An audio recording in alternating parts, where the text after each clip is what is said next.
ఈశ్వర, నా పాదము పెట్టేటటువంటి అధికారం నాకు ఇయ్యి, నన్ను అనుగ్రహించు, లేకపోతే నా పాపం ఎలా పోతుంది అని క్షమార్పణ చెక్కి కొండ ఎక్కమని చెప్పింది స్కాందపురాణం.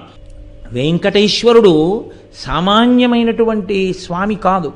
ఎంతో కాలం ఆయన మాట్లాడారు. వెంకటాచల క్షేత్రానికి ఉన్న గొప్పతనం ఏమిటో తెలుసా అండి?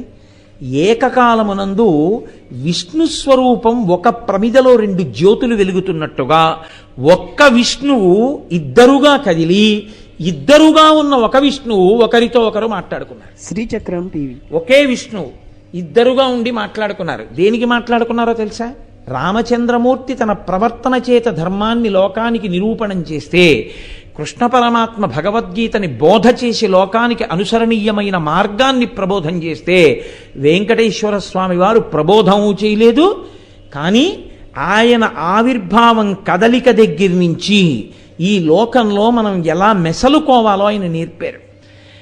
లోకధర్మము దేశాచారము అని ఒకటి ఉంటుంది. కలియుగ లక్షణం అంటే ఎలా ఉంటుందో ఆయన నిరూపించారు.